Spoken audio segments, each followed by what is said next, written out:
This was only one pair of the many hands that built Area 10 Community College, which would come to be known as Kirkwood Community College. Built in hope of providing universal access to higher education in our community.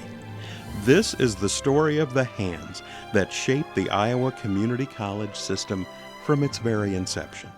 In December 1964, Iowa Governor Harold Hughes put forth the idea that the state of Iowa needed to fill an educational gap, and quickly. The challenge to meet the needs of Iowa's workforce was issued.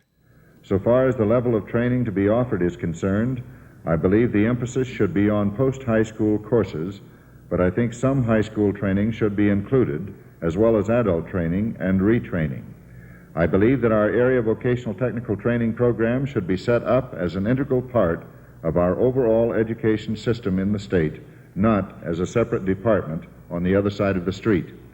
Insofar as it is feasible and agreeable to local communities, I believe it would be desirable to combine the new vocational technical centers with existing junior colleges to form an area community college. In conclusion, let me say that I am more interested in getting the job done than in the minute details of how it is to be done. We need statewide vocational technical training in Iowa now in order to keep Iowa moving industrially and to keep faith with the large percentage of our young people who need, want, and are entitled to this type of training. On May 29, 1965, the state legislature passed Senate File 550. On June 4th, Governor Hughes signed the bill into law. With the stroke of a pen, county education boards were legislated, but it would take a lot more to get them assembled. College founding staff member Ira Larson had been instrumental in helping write this legislation. He pressed forward with a proposal as to how it should work. Larson believed community college education was a major and immediate need for the community. In the 1950s and early 1960s, many of you and people all over the state of Iowa were becoming increasingly concerned because we really did not have post-high school opportunities for our people in the area of vocational technical training. This was a severe lack, and we heard many people saying we ought to do something about it.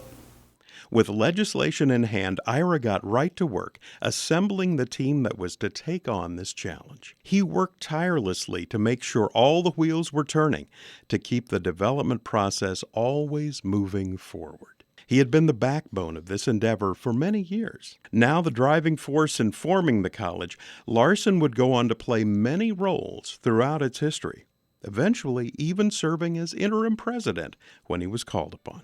In 1966, a group with diverse backgrounds was elected to help guide the creation of the college. With the team in place, Ira Larson swore in the first Board of Trustees on May 16, 1966.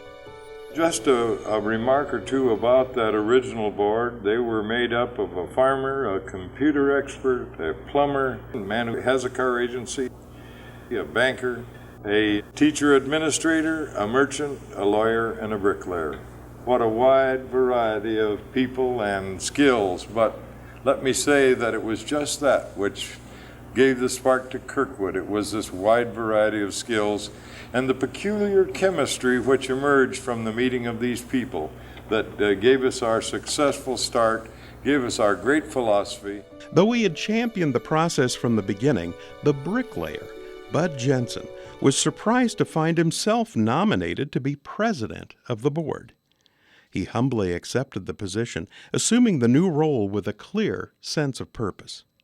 As the board began to assemble an administration, it was clear that a crucial piece of the puzzle was finding the right leader, a pioneer who could navigate this untamed frontier. Suffice it to say, we got a very strong president, just the guy we needed.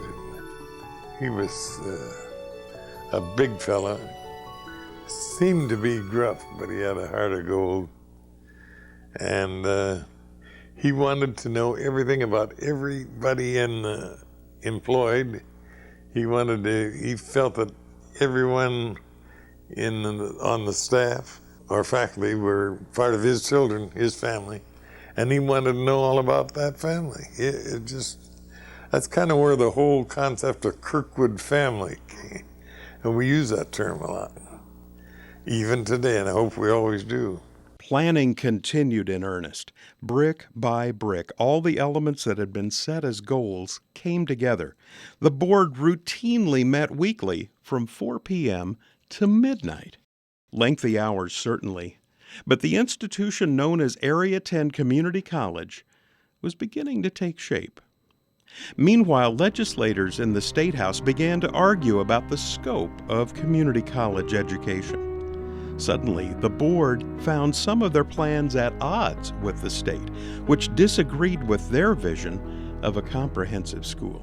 Some legislators were instead insisting on a trade program-only format for their new school. This idea was embodied by the proposed Jepson Amendment, the thought being that arts and sciences should be the domain of existing colleges and universities only.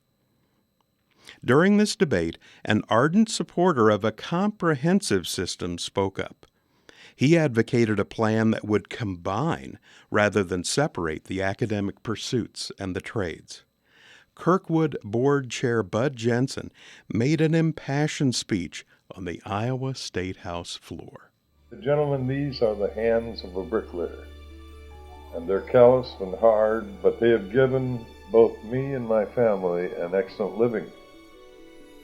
I said, I just heard that you would deny me these hands and the hands of my children and other children throughout the state the right, the opportunity to read a good book, to read poetry, to learn something about higher math, and so on. I said, is that the intent of this Jepson Amendment?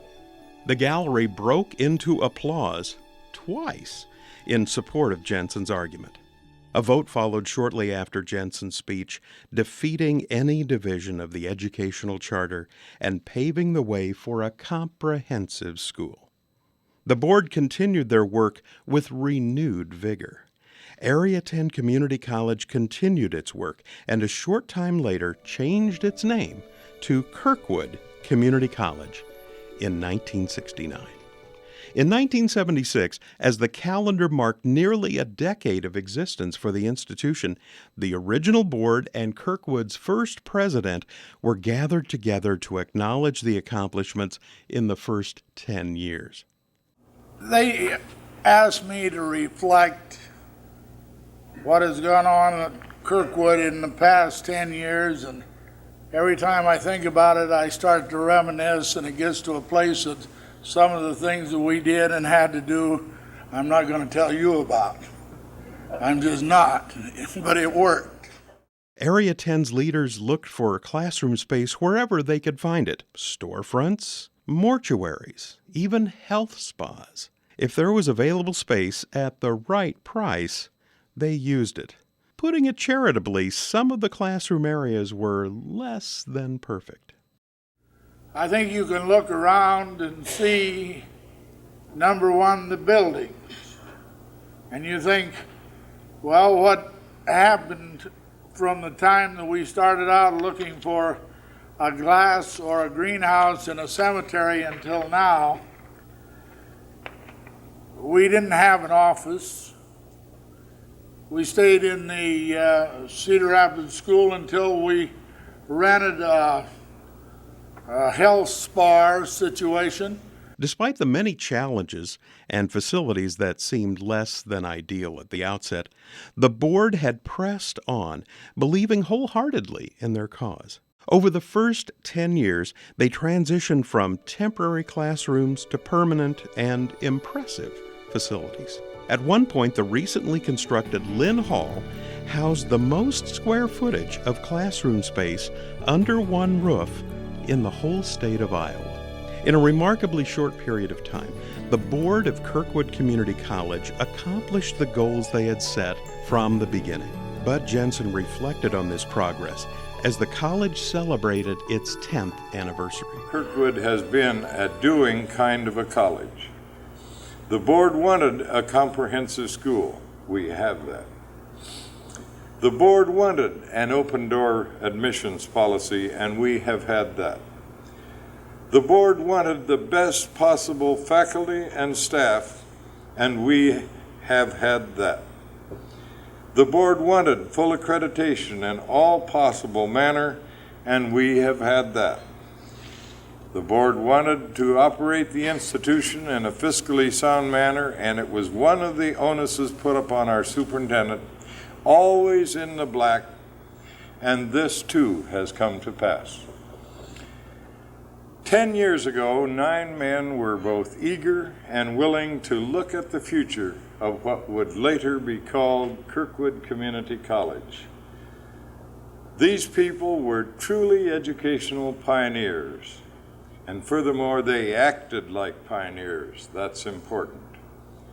They acted in concert, always for the ultimate good of the people for whom the college was founded, the student body, rather than for the institution itself.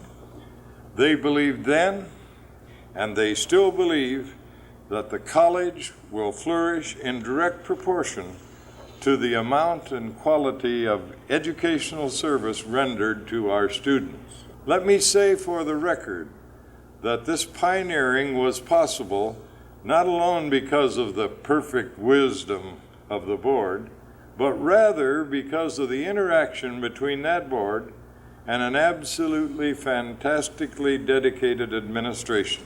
There is no question of the fact that Kirkwood has set the development pattern for the whole state of Iowa for this last 10 years. I believe that is fact. It is a marvelous history of people doing for people. The faith of this board believed that. And we got the job done the first year, and we spent the 3/4 mil the first year.